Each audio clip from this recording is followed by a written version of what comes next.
YCP అరాచక ప్రభుత్వానికి vote ద్వారానే బుద్ధి చెప్పాలని అనంతపురం అర్బన్ కూటమి అభ్యర్థి దగ్గుపాటి ప్రసాద్ ప్రజలకు పిలుపునిచ్చారు.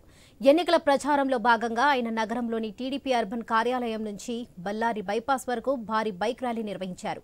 దగ్గుపాటి మాట్లాడుతూ నగరంలో యువత ఉత్సాహం చూస్తుంటే తన విజయం భారీ స్థాయిలో ఉంటుందని ధీమా వ్యక్తం చేశారు. నగరంలో సమస్యలు పేరుకుపోయాయని, ఇంత చెత్త పాలనను ఎప్పుడు చూడలేదన్నారు. ఎన్నికల్లో కూటమి అధికారంలోకి వస్తుందని సమస్యలని తీరుస్తామని తెలిపారు.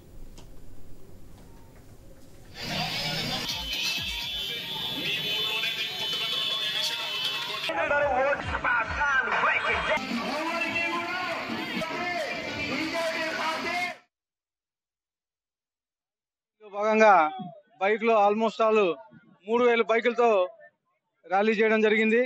మా కార్యకర్తలు ఉత్సాహం చూస్తుంటే మేము గెలిచిపోయాం, గెలుస్తున్నాం, మా నాయకుడు చంద్రబాబు నాయుడు గారు ముఖ్యమంత్రి అవుతున్నారని చెప్పేసి ఘంటాపథంగా చెప్తున్నాను.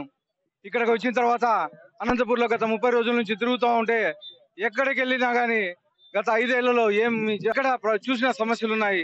గత 3 రోజుల నుంచి నీళ్లు ప్రాబ్లం ఉన్నా కానీ కనీసం ఎవరే కానీ దాన్ని పట్టించుకున్న దాఖలాలు లేవు. ఏమంటే మోటార్లు చెడిపోయినా అంటున్నారు. 3 రోజుల నుంచి ప్రజలు బాగా ఇబ్బంది పడతా ఉన్నారు.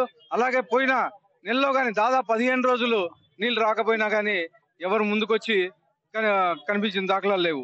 అలాగే ఇబ్బందులు అండర్ గ్రౌండ్ డ్రైనేజ్ చేస్తానని చెప్పేసి పోయినసారి ఎమ్మెల్యే అనంత వెంకటరామరెడ్డి గారు చెప్పారు. కానీ ఇంతవరకు దాని దాఖలాలు లేదు, కనీసం మొదలుపెట్టిన దాఖలాలు లేవు. వచ్చేది మా ప్రభుత్వమే. ఫస్ట్ వచ్చిన తర్వాత ఇమీడియట్ గా అనంతపూర్ కి అండర్ గ్రౌండ్ డ్రైనేజ్ తీసుకొచ్చేది మేమే. అలాగే డంపింగ్ యార్డ్ షిఫ్ట్ చేయించేది మేమే. అవుటర్ రింగ్ రోడ్ తెప్పించేది మేమే. పిఏబిఆర్ నుంచి వాటర్ తెప్పించి అనంతపూర్ వాటర్ ప్రాబ్లం లేకుండా చేసేది మేమే అని చెప్పేసి తెలియజేస్తున్నాను.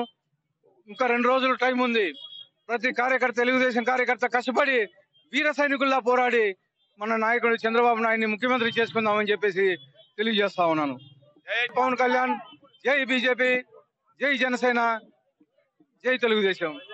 అనంతపురం అర్బన్ ప్రజలంతా మీరు ఆలోచించండి. ప్రతి ఒక్కరూ బయటకు వచ్చి ఓటుని సద్వినియోగం చేసుకోవాలి. మీరు ఇంట్లో కూర్చోవద్దండి.